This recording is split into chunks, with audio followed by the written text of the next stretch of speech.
छत्तीसगढ़ विधानसभा का मानसून सत्र 13 जुलाई से शुरू होने जा रहा है, लेकिन सियासत का पारा पहले से ही चढ़ा हुआ है। मौजूदा परिस्थितियों और मुद्दों की लंबी लिस्ट के चलते कांग्रेस ने सत्र शुरू होने से पहले ही सरकार को घेरने की तैयारी शुरू कर दी है। विपक्ष इस बार सरकार के खिलाफ अविश्वास प्रस्ताव लाएगा। पीसीसी चीफ दीपक बैज के द्वारा की गई इस घोषणा ने राजनीतिक माहौल को गर्म कर दिया है। खाद बीज की उपलब्धता, किसानों की परेशानी, बिजली बिल में बढ़ोतरी, कानून व्यवस्था और बेरोजगारी जैसे मुद्दों पर विपक्ष सरकार को कटघरे में खड़ा करने की तैयारी में है। सरकार के खिलाफ अपना सबसे बड़ा राजनीतिक हथियार अविश्वास प्रस्ताव कांग्रेस इसी सत्र में चलाएगी। इस बार हम लोग सोच रहे हैं कि नो कॉन्फिडेंस मोशन लाएंगे, हम अविश्वास प्रस्ताव लाएंगे भारतीय जनता पार्टी के खिलाफ। बहुत हो गया, 2.5 साल ज़्यादा होता है। 2.5 साल में हमने देखा कि आप अच्छा काम करो, एक बार बात देना चाहिए उनको अवसर। वो कहते हैं हमको अवसर ही नहीं दिया, पूरा हमने अवसर दिया। अब 2.5 साल बाद हम लोग पूरे दल बल सहित विरोध करेंगे, उनके हर उस काम का विरोध करेंगे जो किसानों के प्रति कर रहे हैं, जो खाद नहीं दे रहे हैं, जो महंगाई बढ़ा रहे हैं, जो जगह जगह व्यवस्था जो है, पुलिस जो हमारे बहनों के साथ जो दुराचार हो रहा है, अत्याचार हो रहा है, व्यभिचार हो रहा है, सबके लिए कांग्रेस पार्टी सड़क से विधानसभा तक लड़ेगी। लगातार इस सरकार ने बिजली का बिल 5वीं बार इन्होंने बढ़ाया।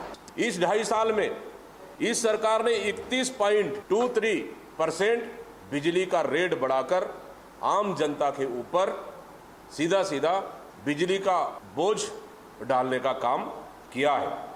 निश्चित रूप से आने वाला समय में 13 जुलाई को संभवतः विधानसभा सत्र शुरुआत होने जा रही है और ये पेट्रोल, डीजल, बढ़ी हुई बिजली का रेट और खाद, ये सबसे बड़ा समस्या बन चुकी है आम जनता के लिए।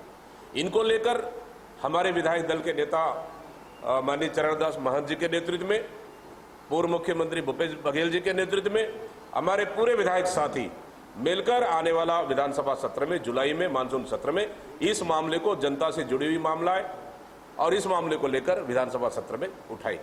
आमतौर पर कार्यकाल के अंतिम सालों में लाया जाने वाला अविश्वास प्रस्ताव इस बार 2.5 साल बाद ही लाया जा रहा है। विपक्ष के इस ऐलान पर सत्ता पक्ष भी पलटवार कर रहा है। सरकार का दावा है कि विपक्ष के पास मुद्दों से ज्यादा राजनीतिक मजबूरी है। सत्ता पक्ष ऐसे में अविश्वास प्रस्ताव को सरकार के लिए नहीं बल्कि विपक्ष के लिए राजनीतिक परीक्षा साबित होने की बात कह रहा है। अब देखिए, कांग्रेस बहुत हाथ पांव मार रही है, इसके बावजूद उनको कोई मुद्दे नहीं मिल रहे हैं और कोई भी थोड़ा सा मुद्दा मिलता है तो उसको ये पूरे एक वातावरण बनाने के लिए इस प्रकार से करते हैं। ले आए, वो हर सत्र में लाए, उनको अधिकार है अविश्वास प्रस्ताव को लाने का। मैच प्रारंभ होने से पहले उनको रिजल्ट मालूम है, इसके बावजूद भी वो मैच खेलना चाहते हैं तो खेलें। सरकार मानसून सत्र में अपनी उपलब्धियों का बखान करने के साथ नए कानून बनाने की तैयारी में थी। वहीं खाद की कमी और बिजली के बढ़े हुए दामों ने बड़े वर्ग, किसान और मध्यम वर्गीय परिवार से जुड़ा मुद्दा दे दिया है और इसलिए विपक्ष ने एक कदम आगे बढ़ाते हुए अविश्वास प्रस्ताव के हथियार के साथ सरकार को घेरने की रणनीति बना ली है। ऐसे में सदन के भीतर आंकड़ों और आरोपों की जंग होती है तो बाहर राजनीतिक संदेश देने की भी होड़ रहेगी। ऐसे में 5 दिन का ये मानसून सत्र सिर्फ विधायी कार्यवाही तक सीमित नहीं रहेगा, बल्कि आने वाले राजनीतिक समीकरणों और 2028 की सियासी लड़ाई की दिशा तय करने वाला मंच भी बन सकता है। Bureau report, TV24, Raipur.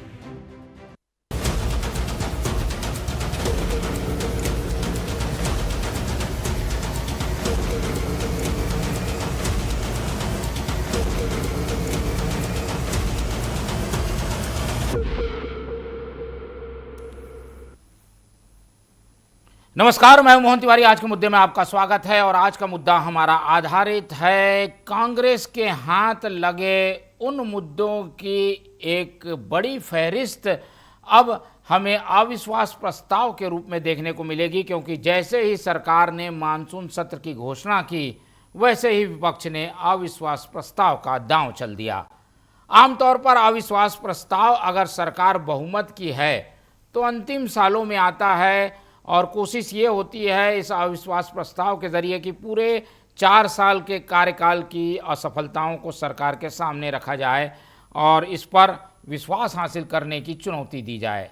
लेकिन ऐसा लग रहा है कि इस बार कांग्रेस काफ़ी जल्दबाजी में है और जल्दबाजी में उसने अपने अंतिम अस्त्र का प्रयोग काफ़ी पहले ही कर दिया है, यानी 2.5 साल ही पूरे हुए हैं और अविश्वास प्रस्ताव लाने का फैसला हो गया है।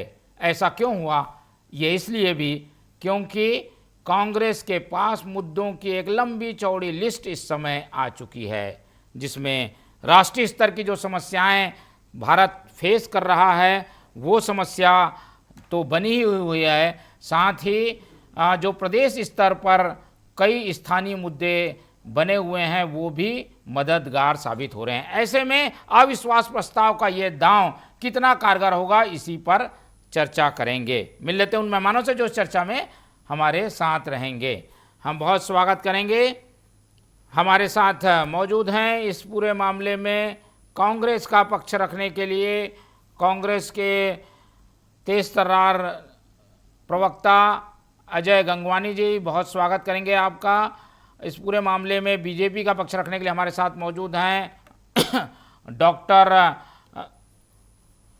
विजय शंकर मिश्रा जी, बहुत स्वागत है आपका। और इस पूरे मामले में राजनीतिक विश्लेषण शेयर करने के लिए हमारे साथ मौजूद रहेंगे वरिष्ठ पत्रकार और राजनीतिक विश्लेषक मनीष वोरा जी, बहुत स्वागत है आपका। तो तीनों मेहमान हमारे साथ बने हुए हैं और जैसा कि मैंने बताया कि इस समय मुद्दों की कमी कांग्रेस के पास नहीं है और कांग्रेस ने समझ लिया है कि लोहा गर्म है और यही समय है जब उसमें हथौड़ा चलाया जाए, और इसीलिए अविश्वास प्रस्ताव जो कि आमतौर पर आखिरी के सालों में आता है वो इस बार 2-2.5 साल बाद ही आ गया है। इसमें कांग्रेस के लिए मददगार साबित हुए हैं एक तो पेट्रोल की कीमतें का बढ़ना, खाद की कमी होना और अब बिजली की दरों में वृद्धि। तो इस तरीके की स्थितियों की वजह से अविश्वास प्रस्ताव लाया जा रहा है। तो शुरुआत करते हैं। सबसे पहले अविश्वास प्रस्ताव लाने का कारण बताएंगे कांग्रेस के प्रवक्ता अजय गंगवानी जी। उनसे समझने की कोशिश करते हैं कि काफ़ी जल्दबाजी में है क्या कांग्रेस, क्योंकि पूर्ण बहुमत की सरकार है, अविश्वास प्रस्ताव ला रहे हैं, लेकिन ये अस्त्र खाली जाएगा सबको मालूम है, फिर भी अविश्वास प्रस्ताव की कोशिश क्यों हो रही है? मोहन जी, देखिए, अविश्वास प्रस्ताव लाने का कारण यह है कि 2.5 साल के अंदर शायद सरकार छत्तीसगढ़ की आम जनता, चाहे किसान हो, युवा हो, महिला हो, गरीब मजदूर हो, आदिवासी हो, हर कोई अपने आप को ठगा महसूस कर रहा है। मोदी गारंटी के नाम पे बड़े बड़े वादे किए गए, लेकिन एक भी वादा मोहन जी पूरा करने में असफल नहीं। न महिलाओं को 500 सिलेंडर मिल पाया, न 1 लाख युवाओं को रोजगार मिल पाया, न 100 दिन नियमित कर्मचारी नियमित हो पाए, न आदिवासियों की जल जंगल जमीन पर कब्जा करने की साजिश हो रही है। किसान बेचारे लगातार खाद, कीटनाशक, कभी टोकन के लिए भटक रहे हैं। छत्तीसगढ़ के इतिहास में पहली बार एक किसान को गला रेत कर आत्महत्या करने का प्रयास करना पड़ा। तो ये लगातार जो वादा खिलाफी है, आज बहुत महत्वपूर्ण बात है मोहन जी। अब पहले बढ़ते बिजली की दर की बात हो, खाद की कमी और बिजली की कमी की बात हो, छत्तीसगढ़ में बढ़ते अपराध और गिरती कानून व्यवस्था की बात हो, बढ़ती महंगाई, बढ़ते पेट्रोल डीजल की कीमतें, युवाओं को न मिलने वाला रोजगार, ये लगातार ऐसे मुद्दे हैं जिससे छत्तीसगढ़ की आम जनता सीधे प्रभावित हो रही है मोहन जी। आज माननीय दीपक बैस जी ने एक प्रेस कॉन्फ्रेंस ली, मैं मुख्य मुद्दे में बात करना चाह रहा हूँ, बिजली बिल की बात कर रहा हूँ। 2.5 साल हो चुका है शायद सरकार को, छत्तीसगढ़ के इतिहास में पहली बार 2.5 साल के अंदर शायद सरकार ने 5 बार बिजली दर में वृद्धि की, कुल मिलाकर 31.25%, मतलब 1/3 जो है बिजली दरों की वृद्धि की जा चुकी है। कुछ दिन पहले 12% वृद्धि की गई, आज भी जो वृद्धि की गई 6.25%। घरेलू बिजली दरों में 30 से 50 पैसे, गैर घरेलू व्यावसायिक में 20 से 40%। बेचारे किसान ऑलरेडी परेशान है खाद और की कमी से, आज उनका जो मोटर पंप का है वो भी 40 पैसे प्रति यूनिट बढ़ा दिया गया। और लगातार ये दिखता है कि छत्तीसगढ़ सरप्लस बिजली राज्य है, 5 राज्यों में सप्लाई कर रहा है, यहाँ की पानी, यहाँ की व्यवस्थाएं, यहाँ की सारी चीजें। उसके बाद छत्तीसगढ़ पूरे देश में सबसे महंगी दर पे बिजली सप्लाई करने वाला राज्य हो रहा है। ये मुनाफाखोरी की नीति है, आम जनता की जेब में चोरी नहीं, ये पूरी तरह डकैती है। 3 महत्वपूर्ण कारण है मोहन जी बिजली दर वृद्धि का। पहली बार ये 31.25% बढ़ा दिया गया। 400 यूनिट जो बिजली बिल के हाफ की कांग्रेस सरकार की योजना थी, जिसमें 35 लाख उपभोक्ताओं को 5 सालों में 2,500 करोड़ की बचत हुई। आज टारगेटेड उससे पूर्ववर्ती शाखा को क्रेडिट न मिल जाए, आप तो योजना को बंद कर देते हैं। तीसरी महत्वपूर्ण बात है, अडानी की कंपनी के जो स्मार्ट मीटर है वो स्मार्ट डकैती का आधुनिक तरीका है। जिस जिस घर में बिजली बिल स्मार्ट मीटर लगा है, पिछले जून महीने में 44 लाख उपभोक्ताओं का 3 से 4 गुना बिजली बिल बढ़ा है। और ये स्पष्ट रूप से दिखता है, अनाज शनाब खटौती दिखा के जो है ये उपभोक्ता की जो लिमिट है उसको बिना सहमति के बढ़ाया जा रहा है, उस पर आर्थिक दंड लगाया जा रहा है। हर आम आदमी, एक तरफ मेहतारी वंदन का 1000 रुपए दे रहे हैं, उनकी जेब से 4000 रुपए बिजली स्मार्ट मीटर के नाम से लगातार डकैती करने की साजिश और षड्यंत्र यहाँ की शायद सरकार कर रही है। लोकतंत्र के मंदिर में मोहन जी पूरी जिम्मेदारी से अविश्वास प्रस्ताव लाएंगे और हमें पूरा विश्वास है कि लगातार यहाँ की आम जनता का हमें समर्थन मिलेगा। लेकिन एक बात और अंडरलाइन कर दूं मोहन जी आपके चैनल पे, इनको तो विपक्ष की आवश्यकता ही नहीं है। इनके अजय चंद्राकर, इनके राजेश मूणत, इनके अजय अग्रवाल, इन्हीं के नेता लगातार लोकतंत्र के मंदिर में विधानसभा में अपनी सत्ता को कटघरे में घेरने का लगातार प्रयास कर रहे हैं और यहाँ लगातार ये चर्चा से भागते हैं, प्रश्नों का जवाब नहीं दे पाते, ये लगातार जो है बगले झांकते हैं बिना तथ्यों के, बिना आंकड़ों के। ये लगातार किसी भी प्रश्न का सही और तथ्यों के साथ जवाब नहीं आता। लेकिन इसकी संभावना कम है कि इसमें आप लोगों को ज़्यादा समर्थन मिल जाएगा। क्या सदन में चर्चा कर लेने से कांग्रेस कोई इसे मोटिवेशन या जनता में मैसेज देने में कामयाब हो जाएगी क्या? क्योंकि अभी चुनाव में काफ़ी दिन है। सदन में इस चर्चा को लाने के पीछे का मकसद क्या है आप लोगों को? मोहन जी बहुत अच्छा प्रश्न आपने उठाया। कांग्रेस विपक्ष के रूप में सिर्फ सत्ता की प्राप्ति के लिए या सत्ता को गिराने के लिए काम नहीं करती है। आज आम जनता से जुड़े मुद्दे हैं जो लगातार देखिए, जमीन की गाइडलाइन दर में 800% वृद्धि, बिजली बिल के दर में 31% वृद्धि, लगातार जो है विजय शर्मा आज तक के छत्तीसगढ़ के इतिहास के सबसे फ्लॉप गृह मंत्री साबित हो रहे हैं। उन्होंने खुद आंकड़ों में स्वीकार किया मोहन जी, प्रतिदिन 3 हत्याएं, 6 महिलाओं के साथ बलात्कार, रायपुर राजधानी में 6 गोलीकांड, उड़ता पंजाब की तर्ज पे छत्तीसगढ़ उड़ता छत्तीसगढ़ बनाने की तैयारी, लगातार बढ़ती बेरोजगारी, महंगाई, ये सारे मुद्दे हैं जिस पर विपक्ष चाहता है कि चर्चा हो, आम जनता को महसूस हो कि विपक्ष पूरी दमदारी से सड़क से सदन की लड़ाई लड़ रही है। आखिरी महत्वपूर्ण बात मैं कह रहा हूँ, 17 जून को हम सारे बिजली मुख्यालय में प्रदर्शन करेंगे। हमारे जो बिजली मंत्री है, हमारे मुख्यमंत्री जिन पर ऊर्जा विभाग का प्रभार है, उनके पुतले जलाए जाएंगे। 18 जुलाई को प्रत्येक जिला मुख्यालय में पत्रकार वार्ता लेके हम आम जनता के मुद्दों को पूरी दमदारी से कांग्रेस पार्टी विपक्ष के रूप में उठाएगी मोहन जी। ठीक है, चलिए, तो एक तरीके से मुद्दों को एक्सपोज करने और ज़्यादातर लोगों को एक संदेश देने की कोशिश है, इसलिए कांग्रेस ने ये दांव चला है। लेकिन तैयारी क्या है, सरकार कितने तैयार है? आमतौर पर सरकार ने सोचा था कि मानसून सत्र है, अब मोदी जी के भी 12 साल हो रहे हैं, इनके भी 2.5 साल पूरे हो रहे हैं, कुछ उपलब्धियां बताएंगे, लेकिन यहाँ तो विपक्ष का दांव आ गया विश्वास का। इसका कैसे मुकाबला करेंगे मिश्रा जी? अविश्वास प्रस्ताव ये कांग्रेस में महंत जी आज ऐलान किए हैं कि आना चाहिए। अविश्वास प्रस्ताव का कोई फायदा तो होगा नहीं, ये भी जानते हैं, क्योंकि अब कांग्रेस का कोई मुद्दे तो होते नहीं है, खाली एक कुछ भी करना है तो करें। अब इन्होंने जो बिजली बिल पे कहा तो पहले ये भी कर लें कि भूपेश गवर्नमेंट में कोरोना काल में ही इन्होंने बिजली बिल बढ़ाया था।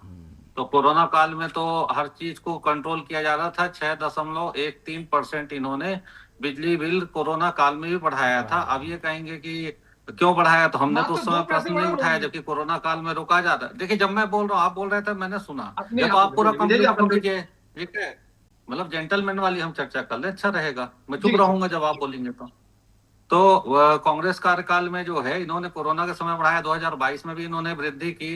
नियामक आयोग होता है, नियामक आयोग का काम होता है कि जो CSPD CL जो है, जो अपने रेस करता है, जैसे उन्होंने 24% ग्रोथ मांगी थी, लेकिन वो ग्रोथ जो है सरकार यानी इसको इग्नोर करते हुए जो नियामक आयोग था, उन्होंने खाली जो अभी ग्रोथ दिया है वो 6.25%, हम कह सकते 6.23% का ग्रोथ दिया है। तो कहीं ना कहीं एक प्रक्रिया के तहत होता है कि जितने चीजें महंगी हो रही हैं, क्योंकि इंटरनेशनल वार पूरे कई देशों में चल रहा है, तो उसको देखते हुए जो इंपोर्ट होने वाली चीजें, जैसे ट्रांसफार्मर से लेके कई चीजें, उन्होंने अपना खर्चा दिखाया कि हमारे बढ़ रहे हैं, अगर हम इन चीजों को नहीं करेंगे तो कल बिजली सप्लाई में दिक्कत आएगी। तो उसको करते हुए उन्होंने देखा जाए तो घरेलू उपभोक्ताओं को 30 से 50 पैसे जो है यूनिट के हिसाब से दिया है, जिसमें कि 200 यूनिट तक सब्सिडी भी चलती है, जिसके चलते उनको जो 30 पैसा है वो कहीं ना कहीं 15 पैसा पड़ेगा 200 यूनिट वालों को। तो इस तरीके से ग्रोथ नहीं हुआ है कि बहुत अधिक ग्रोथ हुआ हो। अब मुद्दे नहीं है तो घेरना है। अब ऐसा तो भाजपा ने किया नहीं कि इनके रेट की ग्रोथ कोरोना काल में हुआ, जिसका पैसा नहीं था तब भाजपा ने घेराबंदी की। कांग्रेस की पहले से एक रणनीति रही है कि देश में अच्छी स्थिति रहे चाहे विपरीत स्थिति। जैसे लाल बहादुर शास्त्री जी, उन्होंने कहा था जब प्रधानमंत्री थे, वार या विपरीत परिस्थिति में, कि एक टाइम भोजन करो। उस समय हमारे जनसंघ पार्टी थी, तो जनसंघ ने क्या किया था कि समर्थन दिया था। लेकिन इसमें ये आंदोलन करते हैं। आज सबको मालूम है खाद का विषय है, तो फास्फेट जो है कौन सी जगह से, अखाड़ी एरिया से आता है, सिर्फ घूम के आ रही है। तो एक तो मिल नहीं रहा है, और जो कंपनियां ला रही हैं तो बड़ी मुश्किल से ला पा रही हैं। फिर भी केंद्र सरकार लगा हुआ है। ये पूरे भारत में इंटरनेशनल प्रॉब्लम है। और दूसरी चीज है खाद हो गया। एक बिजली की भी बात की, महाराष्ट्र में ऑलरेडी, छत्तीसगढ़ में जो आप दर की बात करें सबसे महंगा है। आपको क्लियर होना चाहिए कि महाराष्ट्र में 14 और 15 रुपए दर चलता है। वो भी आप क्लियर करें कि प्रति यूनिट। तो ऐसा नहीं है कि जनता को जितना अच्छा हो सकते हैं छत्तीसगढ़ शासन कर रही है और बेहतर कर रही है, लेकिन बिजली की सप्लाई इंपॉर्टेंट है, वो डिस्टर्ब ना हो जो परिस्थिति है, इसलिए खाली 6.23% बढ़ाया गया है। ऐसा बहुत अधिक नहीं फर्क पड़ रहा है लोगों को। हाँ ठीक है, कांग्रेस को आंदोलन करना है तो कुछ अपना करके दिखाना है जनता के सामने कि हम भी हैं, पार्टी हैं, तो करते रहेंगे, दिक्कत थोड़ी है उससे। ठीक है, लेकिन सदन में जब ये सारी चर्चाएं आएंगी तो कांग्रेस हालांकि सीमित संख्या हो है, उसके बावजूद इस बात को पहुंचाने में कामयाब हो जाएगी कि ये चीज़ें हैं, नाकामी हैं, जो जनता के सामने आ जाएगी। इसको एक्सपोज जो वो करने चाहती है, उसको रोकने के लिए क्या आप लोगों की कुछ रणनीति है? देखिए, एक्सपोज तब किया जाता है कोई भी चीजों में जो कोई चीजें छुपी हो या गड़बड़ हो। यहाँ तो पूरी चीजें ओपन है। ऑलरेडी बिजली बिल अगर बढ़ाया गया है तो ओपन किया गया है। खाद की जो स्थिति है ओपन किया जा रहा है। कोई ऐसा चीज है खुला ही नहीं कर रहे हैं। और जनता सब समझती है कि खाड़ी में प्रॉब्लम चल रही है, अरब कंट्रीज में प्रॉब्लम चल रही है, इसलिए यहाँ पर क्या पूरे दुनिया में प्रॉब्लम है। तो गैस की हो गई, सब की हो गई, तो उनको तो ऑलरेडी कोई एक्सपोज करने जैसी चीज नहीं है। अच्छा ये है कि विधानसभा में ला रहे हैं तो कम से कम डिबेट होगा। डिबेट होने से और चीजें जो है क्रिस्टल क्लियर होंगी, जनता के बीच में डिबेट में चीजें जाएंगे और जनता हमसे खुशी होगी। और जितना ये डिबेट करेंगे तो हम और अच्छे तरीके से जनता को समझा पाएंगे कि नहीं नहीं ये चीजें हैं, और जनता इससे हमारा पॉजिटिव होगा, निगेटिव नहीं होगा। और इनके बारे में भी एक्सपोज हो जाएगा कि अविश्वास प्रस्ताव खाली इनका काम नहीं है इसलिए लेकर आ रहे हैं, कोई इसमें बड़ा विषय नहीं। हमारे लिए तो अच्छा ही है, इनको करना चाहिए, जिसलिए हम चीजें जनता तक सच्चाई ले जा पाए कि हमारी सच्चाई क्या है। और इन्होंने एक और विषय उठाया था जो लिख के हट के थे। जैसे ये विषय इसका नहीं था, विजय शर्मा जी का इन्होंने कहा लॉ एंड ऑर्डर के विषय में। लॉ एंड ऑर्डर देखिए, भारतीय जनता पार्टी 2.5 साल सरकार हो गई, एक लॉ एंड ऑर्डर में पुलिस का चलिए आएंगे उस पर अगले राउंड में, उसमें अगले राउंड में चर्चा कर लेंगे सारे मुद्दे पर भी। लेकिन पहले एक टिप्पणी उन्होंने इसी समय बोला तो थोड़ा समय बहुत शॉर्ट में। देखिए, कांग्रेस सरकार में तो आपके पूरे आईपीएस बहुत सारे फंसे हुए थे। भूपेश गवर्नमेंट ने जो उनके साथ कराया, कम से कम हम गलत काम तो नहीं करा रहे हैं और चीजों को रोकने की कोशिश कर रहे हैं, और किसी भी आईपीएस पे दबाव भी नहीं डाल रहे हैं। आप महादेव सट्टा में देखिए कितने लोगों को उन्होंने फंसाया और क्या किया। तो इस तरीके से बहुत सारी चीजें हैं, लेकिन वो इस लाइन की नहीं थी डिबेट की, लेकिन आप उस लाइन में ले गए, इससे जवाब देना जरूरी है क्योंकि हमारे डिप्टी सीएम है। चलिए कुछ भी मुख्य विषय में आते हैं, और हमारी कोशिश ये है कि अविश्वास प्रस्ताव के जो मुद्दे हैं और उसके पीछे के कोशिश जो है वो हम ज़्यादा बेहतर ढंग से समझ सकें। मनीष वोरा जी हमारे साथ बने हुए। मनीष जी, क्या लग रहा है, ये एक मौका है, दस्तूर है, इसलिए कांग्रेस कर रही है, या फिर ये ऐसी परिस्थितियां बन गई हैं जिसमें कांग्रेस को ये अविश्वास प्रस्ताव लाना जरूरी हो गया था इसलिए कांग्रेस ला रही है? इसके पीछे की क्या सोच हो सकती है जो अविश्वास प्रस्ताव का निर्णय लिया है कांग्रेस ने? देखिए मोहन जी, अविश्वास प्रस्ताव को लेकर जहां तक बात है, तो पहले अविश्वास प्रस्ताव जो था वो एक तरीके से कहा जाता था कि ब्रह्मास्त्र की तरह उसका उपयोग विपक्षी दल करते थे। लेकिन अब जो है परिस्थितियां, थोड़ी सी राजनीतिक परिस्थितियां चूंकि बदल गई है, तो इसलिए उसका उपयोग दूसरे रूप में होता है। यानी विपक्ष अपनी बातों को सदन में रखने के लिए अविश्वास प्रस्ताव लेकर के आते हैं। अभी तक यदि हम छत्तीसगढ़ के इतिहास के बारे में बात करें तो छत्तीसगढ़ में अभी तक 8 बार जो है अविश्वास प्रस्ताव सरकारों के खिलाफ आ चुके हैं।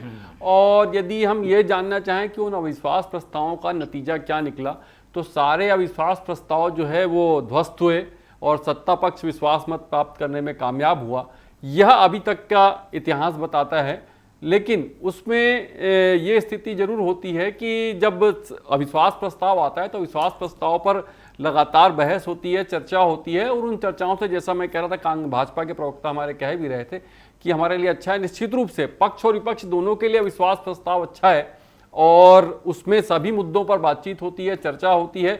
उन चर्चाओं से कुछ विष भी निकलता है, कुछ अमृत भी निकलता है, जिसको जिसकी आवश्यकता होती है वो ग्रहण करता है। और नेचुरली होता यह है कि सत्ता पक्ष के लिए विष निकलता है और कहीं कहीं वो विष अमृत भी साबित होता है, क्योंकि जहां पर सरकारें जो है वो कमजोर पड़ती रहती हैं, उन चीजों पर उनका ध्यान आकृष्ट होता है और उन चीजों को दुरुस्त करने में उनको समय मिल जाता है।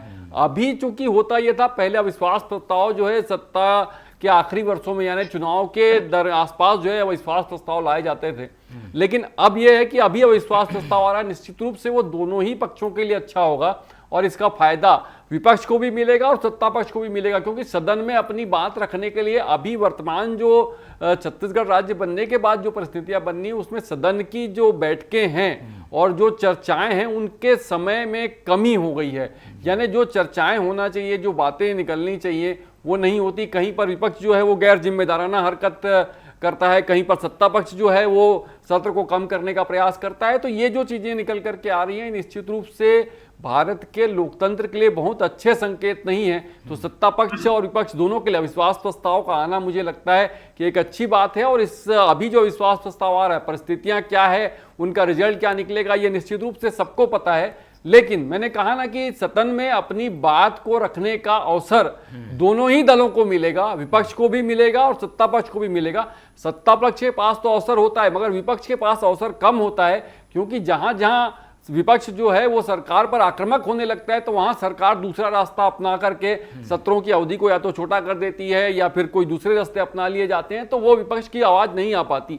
तो विश्वास प्रस्ताव पर यदि स्वीकार होगा और उस पर यदि बहस होगी, तो निश्चित रूप से मुझे लगता है कि उसमें कुछ न कुछ निकल करके अच्छा आएगा दोनों के लिए। जल्दबाजी की क्या वजह लग रही है कि इसको 3 साल बाद, 4 पूरे होने के बाद 4 साल बाद लाते तो ज़्यादा बेहतर नहीं होता? ये 2.5 साल के पीछे क्या तर्क हो सकता है?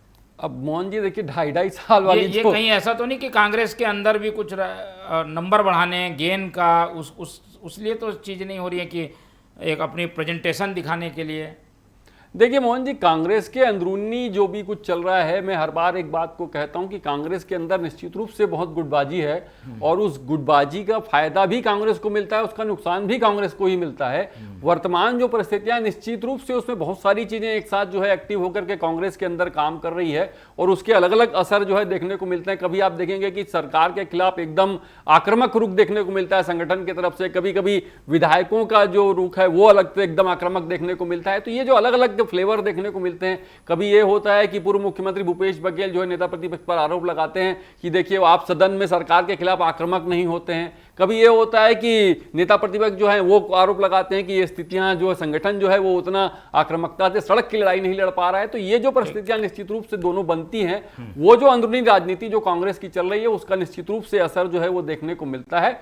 और वर्तमान में विश्वास प्रस्ताव को लेकर के जो आप कह रहे हैं कि इसको लेकर के कांग्रेस के अंदर क्या चल रहा है, तो निश्चित रूप से कांग्रेस में अभी वर्तमान में जो चीजें निकल करके आ रही हैं, कॉन्क्रीट रूप पर तो कुछ नहीं है, लेकिन प्रदेश अध्यक्ष को लेकर के जो अंदरूनी राजनीति कांग्रेस में चल रही है, उस राजनीति का कुछ असर जो है इस पर हो सकता है और उसके परिणाम भी देखने को मिल सकते हैं कि यदि अच्छा परफॉर्मेंस होता है और अविश्वास प्रस्ताव को लेकर के सरकार को पूरी तरीके से कसने में और सरकार को घेरने में यदि विधानसभा में विधायक जो है वो कामयाब होते हैं, तो निश्चित रूप से उसका परिणाम जो है, यदि प्रदेश अध्यक्ष बदलने की स्थितियां होंगी तो वहां पर देखने को मिल सकता है। ठीक है, तो वैसे तो इसकी लीड, जिसको पूरा लीड जो है वो चरणदास महंत करेंगे और हो सकता है कि अध्यक्ष के बदलने के साथ नेता प्रतिपक्ष की बात ना आ जाए, इसलिए शायद उन्होंने ये दांव तो नहीं चल दिया। अजय जी, क्या ये भी वजह है क्या कि अपने आप को सक्रिय दिखाना है, प्रेजेंटेशन दिखाना है और इसीलिए ये काफी समय पहले ही इस बड़े अस्त्र को आप लोगों ने चला दिया है? वही महत्वपूर्ण है कि कांग्रेस पार्टी 2.5 सालों में सक्रिय पक्ष के रूप में आम जनता से जुड़े मुद्दे को लगातार सड़क से सदन में उठा रही है। और पूर्ववर्ती सत्रों में हमने देखा कि सत्ता पक्ष किस प्रकार से घिरा हुआ था, ये बगले झांकते रहे, कोई संतुष्टिजनक, कोई तथ्यात्मक जवाब इनकी तरफ से आता नहीं, ये चर्चाओं से भागते हैं। और महत्वपूर्ण बात है, लगातार विपक्ष ये कहता है सत्ता पक्ष से क्या मानसून सत्र को बड़ा करिए, लेकिन जानबूझकर सत्र को साजिश और षड्यंत्र के चलते मोहन जी छोटा रखा जाता है, 4 दिन 5 दिन, ताकि ज्यादा चर्चा ना हो, सत्ता पक्ष को ज्यादा घिरे ना और आम जनता की भी इनकी इमेज खराब ना हो, उसको बचाने के लिए लगातार सरकार साजिश और षड्यंत्र करती है। दूसरी महत्वपूर्ण बात मैं कहना चाह रहा हूँ, 70 से 80% जनसंख्या मोहन जी छत्तीसगढ़ में किसानी कार्य से जुड़ी है। मेरे मित्र विजय शंकर मिश्रा जी चैनल में युद्ध का दावा कर रहे हैं। आपको पिछले साल के भी आंकड़े दे दूं, पिछले साल खरीफ सीजन में छत्तीसगढ़ में लगभग 14 लाख मीट्रिक टन उर्वरक की आवश्यकता पड़ती है, जबकि आखिरी तक शुरू के 2 महीनों में मात्र 80,000 मीट्रिक टन और पूरे खरीफ सीजन में मात्र 50%, मतलब 7 लाख मीट्रिक टन उर्वरक की उपलब्धता यह सुनिश्चित कर पाए। मतलब 50% बेचारे किसान लगातार उर्वरक के लिए, कीटनाशकों के लिए और टोकन के लिए भटकते रहे। इस बार के भी आंकड़े दे दूं मोहन जी आपको, इस बार लगभग 15,55,000 हमको उर्वरक की आवश्यकता है किसानों के लिए। अभी तक मात्र 30%, मतलब 5 लाख आए हैं, अभी तक 67% बाकी है। लगातार केंद्र सरकार के जो बयान आ रहे हैं युद्ध का बहाना बना के वो अपनी से पलने की बात कर रही है। मतलब आने वाले समय में किसान बेचारे परेशान होने वाले हैं, और जब 70% छतरी की जनता परेशान होगी तो विपक्ष को, कांग्रेस का दायित्व है कि पूरी दमदारी से किसानों के मुद्दे को उठाए, बढ़ती बिजली दरों को बढ़ाए। और ये जो लगातार छत्तीसगढ़ में मेरे मित्र दावे कर रहे हैं, खुद केंद्रीय गृह मंत्री स्वीकार कर रहे हैं, भैया यहाँ तो रक्षक की भक्षा बन चुके हैं, पुलिस कस्टडी में मौत हो रही है, रोज 6 बलात्कार हो रहे हैं, 3 हत्याएं हो रही है, रायपुर राजधानी में 6 गोली कांड हो रहे हैं, खाड़ी देशों से, पाकिस्तान से, बांग्लादेश से, अफगानिस्तान से। चलिए जल्दी जवाब ले लेते हैं मिश्रा जी। बात है, ये दोनों मुद्दे ऐसे हैं जो कि इतने ज्वलंत हैं और जितने सीधे लोगों से जुड़े हुए हैं, खासतौर पर किसान से जुड़ा हुआ खाद की कमी, दूसरा आम व्यक्ति से जुड़ा हुआ बिजली की वृद्धि। इसलिए ये मुद्दा इनके हाथ आ गया और ये मुद्दे को लपक कर अब आप लोगों को आउट करने की अपील कर रहे हैं। मैं मोहन जी 10 सेकंड आखिरी का दे रहा था, 10 सेकंड आखिरी का ले रहा हूँ, बस एक जोड़ी बात। अरे ये लगातार जो है उर्वरकों की कमी की बात करते हैं। अरे आ गई ना सारी बात, जवाब दे रहे हैं, सब बोल रहे हैं। हो रही है 460 रुपए का यूरिया, जल्दी बोल दीजिए 1350 का डीएपी, 4000 ठीक आ गई बात, आ गई है, अरे पूरी बात आ गई है। चलिए जल्दी विजय शंकर जी, समय नहीं। जी देखिए, जैसे कांग्रेस के आरोप रहते हैं खाद के लिए, खाद की स्थिति मैंने बताया कि जो वार चल रहा है इंटरनेशनल, उसकी वजह से प्रॉब्लम तो है ये, लेकिन उसमें जितना बेहतर हो सकता है वो किया जा रहा है। रहा अगर पिछली बार उससे पहले अगर कोई प्रॉब्लम थी तो जो कांग्रेस के नेता जो किसानी नहीं करते वही आके बयानबाजी कर रहे थे, कोई किसान आके फील्ड में बोला नहीं कि गड़बड़ हो रहा है, क्योंकि प्रॉपर खाद भी मिला और प्रॉपर जो है उनके धान की खरीदी भी हुई, और कहीं पर भी किसान आंदोलन और किसानों का विषय नहीं आया, बस कांग्रेस के नेता भर बोलते रहे। वहीं पर मैं दूसरी चीज बिजली बिल का कहूँ, ये जब अपनी सरकार में छोड़ के गए, इन्होंने भी बढ़ाया, 3 बार बढ़ाया रेट इन्होंने 5 सालों में, लेकिन उसके बावजूद उन्हें ऐसी स्थिति करके गए थे कि ट्रांसफार्मर फूट रहे थे और ट्रांसफार्मर की रिपेयरिंग तक नहीं थी। भारतीय जनता पार्टी की सरकार आने का तो प्रॉपर बिजली विभाग का मेंटेनेंस हो रहा है और चीजें ठीक की जा रही हैं। उसके बावजूद जो परिस्थिति है जिसमें बहुत सारी चीजें इंपोर्ट की जाती हैं, बिजली के सामान भी, तो उसके चलते ग्रोथ करना पड़ रहा है, क्योंकि बिजली और कोई भी चीज जनता को परेशानी ना जाए। इसमें ऐसी परिस्थितियों में कांग्रेस को भाजपा के जो अच्छे कार्य हो रहे हैं उसके वाहवाही करने के बजाय जनता को बरगलाने और माहौल खराब करने के लिए ये सब चीजें कही जाती है। लेकिन इनका जो अविश्वास प्रस्ताव मैंने बोला नहीं कि इन्हीं को उल्टा पड़ेगा, हमारे लिए फायदेमंद ही होगा, डिस्कशन आएगी तब अच्छी चीजें ही बाहर आएंगी, हमको बहुत फायदा। जवाब देने का भी मौका मिलेगा। अभी 20-30 सेकंड हमारे पास है। मनीष जी, आखिरी कंक्लूड ये कि इसका होगा क्या, हस्र क्या होने जा रहा है इस पूरे अस्त्र का? मोहन जी देखिए, मुझे लगता है कि यदि सरकार को लेकर के बात की जाए तो मुझे नहीं लगता सरकार के सेहत पर कोई असर इसका पड़ने वाला है। हाँ, मैंने ये कहा कि इस पर वैचारिक मंथन निश्चित रूप से बहुत अच्छा होगा, और यदि ये प्रस्ताव स्वीकार होता है तो उसके बाद सत्ता पक्ष और विपक्ष दोनों के लिए ही ये मुझे लगता है कि वरदान साबित हो सकता है। जनता के में क्या फीडबैक जाएगा सरकार को लेकर, कोई माइनस फीडबैक जाएगा या प्लस, क्या होगा लगता है आपको? मोहन जी, ये डिपेंड करेगा कि विपक्ष के जो विधायक हैं वो कितनी दमदारी से सत्ता पक्ष के विरुद्ध जो है अपनी बातों को रखते हैं और किन तथ्यों के साथ में रखते हैं, और कैसे सरकार के जो मंत्री हैं उनको वहां पर घेरने का काम करते हैं। यदि सरकार के मंत्री निरुत्तर होंगे तो निश्चित रूप से इसका फायदा जो है वो जो है विपक्ष को मिलेगा, और यदि सरकार अपनी बात को आक्रामकता से रख सकती है तो मुझे लगता है वो फायदा जो है वो सत्ता पक्ष की फाइबर बन जाए। चलिए, समय की बाध्यता है अजय जी, लेकिन सारी बातें आ गई हैं और आप लोगों के लिस्ट में जो मुद्दे हैं वो जरूर जनता से जुड़े हुए हैं, लेकिन उसे कैसे रखते हैं और उसका जवाब क्या आता है, ये सबसे ज़्यादा महत्वपूर्ण रहेगा कि आप लोगों ने सवाल क्या रखे और उसको संतुष्ट करने वाले जवाब सरकार की ओर से आते हैं या नहीं। इस पर निगाह बने रहेगी। चर्चा के लिए समय इतना ही है, इसलिए चर्चा ही खत्म करते हैं। हमारे साथ मनीष वोरा जी जुड़े, उनका धन्यवाद। डॉक्टर विजय शंकर मिश्रा जी ने समय दिया, उनका धन्यवाद। अजय गंगवानी जी हमारे साथ बने रहे, उनका बहुत बहुत धन्यवाद। तो तीनों मेहमानों को धन्यवाद कहते हुए आज की चर्चा यहीं खत्म करते हैं और आप लोग से रखते हैं उम्मीद कि आप लोग देखते रहेंगे TV 24। रखिए अपना बहुत ख्याल। नमस्कार।